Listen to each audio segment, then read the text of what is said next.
With so many mechanics out there, it isn't surprising that there are a few that aren't up to par with the quality we as Magic players expect, leaving a pungent stench behind them. Bad mechanics can go by nearly unnoticed if they are boring. Hey, who remembers sweeps? No one? Or they can cause an uproar when they are ridiculously broken. Looking at you, Energy. And some of those misshapen mechanics may be salvageable, so before we grab our broomsticks and yell, "Shenanigans! Shenanigans! Shenanigans!" let's see if we can do something about the broken, the underwhelming, or the boring mechanics from Magic's past. This is a little something I'm going to call Magic Mechanic. So for our first foray into fixing Magic's past, let's take a look at one of the most underwhelming mechanics in Magic history. So forgettable, it wouldn't surprise me if most people don't remember that it was actually a main mechanic for the Time Spiral block. The only block it was reused in as a main mechanic. Echo, the time warping mechanic lost in time. Echo, at the beginning of your upkeep, if this came under your control since the beginning of your last upkeep, sacrifice it unless you pay its Echo cost. So basically, Echo makes you pay for something twice. The idea was that whatever you got would be worth the extra investment. At the time, a 4/4 with trample for 3 mana was considered a really good rate. So why not throw Echo on there to make up for the power creep? Surely that'll work out in balancing the card, right? First introduced in Urza's Saga during October of 1998, Echo is a mechanic often overlooked due to it being released in the middle of combo winter. It was a dark time of turn 3 kills in standard, leading to a sweeping of bans to balance the format, one of the most impactful waves of bannings in Magic history. Wizards of the Coast took a design path that focused on what cool things were possible when playing Magic. The focus gave us several high-quality gems, both in cards and other set mechanics. Palancron, Treachery, Peregrine Drake, and Time Spiral, all amazing cards that show off the time reversal theme that was prevalent for blue throughout the block. Even if they are to this day some of the most powerful and broken cards printed, they are still very memorable and see consistent play in Commander. Cycling, also introduced in Urza's Saga, was another mechanic that was used to depict the lack of permanence, trading out unwanted knowledge for the possibility of more power, and it's still relevant today. Then there was Echo, which was meant to show the temporal disruption within various permanents, making their owner pay for them again on their next turn. Everything seemed to line up for Echo. It fit the temporal themes of the set, was a suitable way to power creep the cards without going overboard, something they unfortunately failed at in the other direction for most of the block. The Urza's Saga block was so broken that it threatened the jobs of the development team who created it. Mark Rosewater, current head of Magic the Gathering design, was a member of the design team during the Urza's Saga block. He was asked about his experiences on his blogatog. What was it like getting yelled at for Urza's block?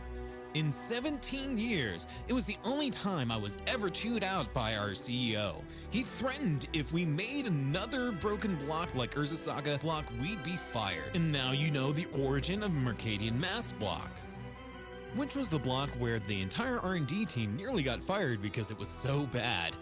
Surely that is also worse than Kamigawa, because, you know, you all nearly got fired. That was Urza's Saga block. We were yelled at not because the mechanics or world were unliked, but because we broke the constructed environment. Needless to say, the entire development team's nuts were in a vice. And I knew she had made me happy.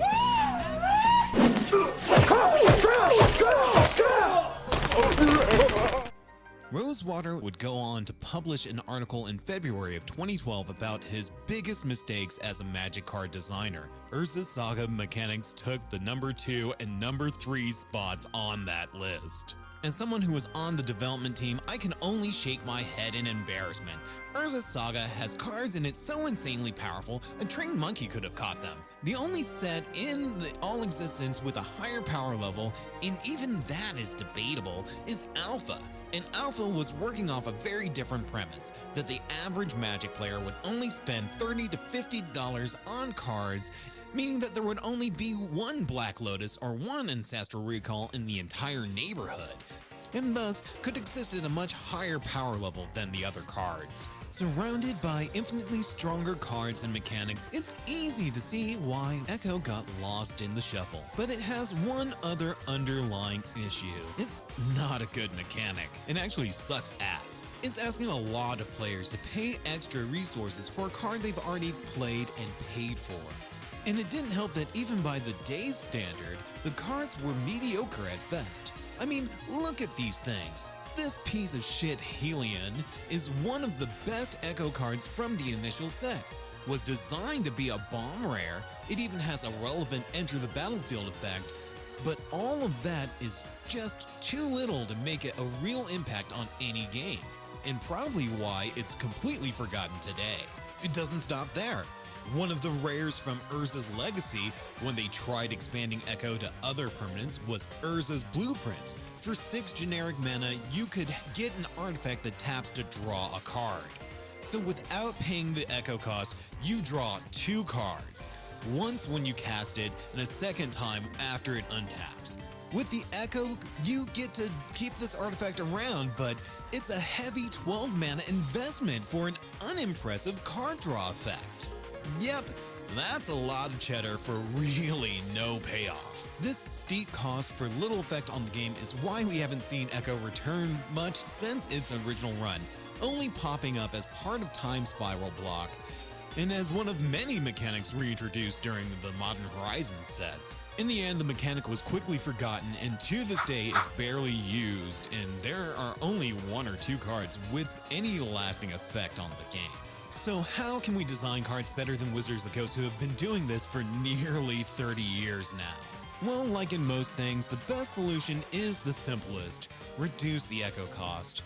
Reducing the Echo cost is very much in theme with what Echoes are too, sounds that often return to us as much quieter reverberations. With Echo, we can also use enter the battlefield effects or death triggers to improve the impact that the cards have on the game. The issue was always that Echo asked for too much, too many resources dedicated over too many turns.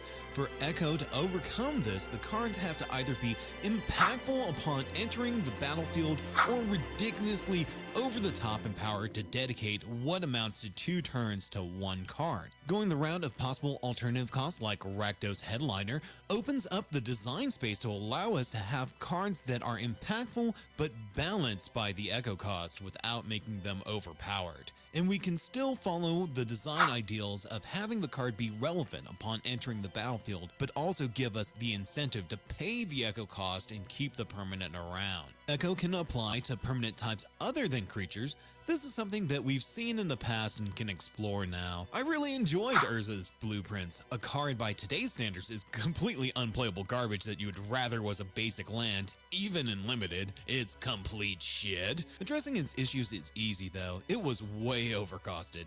And then it has the Echo cost as a major downside. Editing it for our time, we can make it cost 4 generic with an Echo cost of 2. This makes it not overpowered for its initial cost if Echo is bypassed, but still very much worth it to play the card and pay the Echo to keep it around. Even without paying the Echo though, you still get 2 cards for 4 mana over 2 turns. Not bad at all, but not broken. With the inclusion of Planeswalkers, what if we had a Planeswalker with Echo? It could be relatively low cost but have high loyalty. As with all walkers, they ideally have a +1 to give card advantage, a -2 to defend itself or remove a threat, and a -a ton for a game-ending ultimate ability. Ultimately, we are looking to make the cards extremely impactful upon playing, making the Echo cost optional as we've already gotten the value from the card upon entering the battlefield, or even being cast, but also by lowering the cost by a decent amount to make it less taxing on the player. Looking at these changes, it doesn't feel like Echo would be all that out of place at the time Urza's block was threatening to have people fired for their utterly broken game design. In fact, it might have mitigated some of the ridiculousness by giving the meta a different option than making a massive amount of free mana. Imagine a 5/4 flying haste dragon for 3 and 2 red with an echo cost of 1 and 2 red. Not good enough for you? Let's give it an attack trigger that's relevant, like 3 damage to an opponent? Maybe an opponent's flyer too? Yeah, that would give these memory jarred Tolarian Academy upstarts what for? In all seriousness, it probably still wouldn't compare to the over-the-top designs of the block. But hey, at least now it would be competitive, and look out post-bans, now it's a meta for Echo. Given the power creep over the years, with Echo cards focused on entering and leaving the battlefield, think of Echo as Evoke's big brother.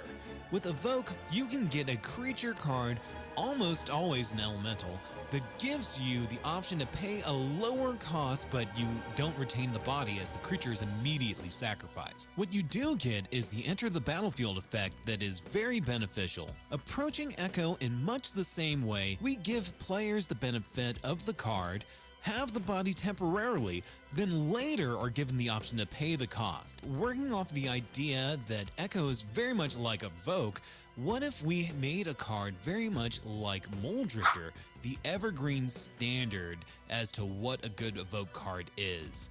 Balanced, versatile, relevant in standard, limited, and commander. Chef's kiss. With that in mind, I've come up with a simple 2/3 flyer for 2 and 1 blue, and Echo 1 and 1 blue. When it enters the battlefield, draw a card. Whenever it dies, draw a card. Now, it's important to note that I've decided to make this a death trigger instead of a leaves the battlefield trigger. This is for balance. Now we have a card that isn't overcosted even for the time of Urza's block, that gives you a relevant ability when it enters as well as when it dies, cashing itself out. The echo cost is no longer so oppressive as to take up an entirety of the player's next turn, but is still enough to justify the lowered cost of the card. This is a really simple fix, but hey, look at what they did with Partner. Again, the real shame is that Wizards had an amazing idea with Echo and knew the best way they could go about implementing it. They were just a little trigger shy, completely underpowering the cards that were printed in the set. Simple fixes are always the best. Then there is the story potential Echo has, and how it can be very flavorful for sets with themes whenever time manipulation or temporal magic is used. Teferi would appreciate it. Imagine temporal distortions occurring all over the plane of Tarkir after Sarkhan changed its history, making some of the dragons echoes, see what I did there, from alternate timelines. Sarkhan could learn temporal mending from Teferi to help his plane. This stuff practically writes itself. I really enjoy this fix. It's balanced but usable and oh so flavorful. It can be used to help with power creep, allowing for stronger card design with a legitimate downside. Don't ask me about cumulative upkeep. And whenever we have a plane based around temporal magic, we now have a built-in mechanic ready to be used. Do I pay the echo and retain the initial threat, or cash it in for its death effect and play something else? Who's to say that if Echo had been a little more user-friendly, it could have been as popular as cycling?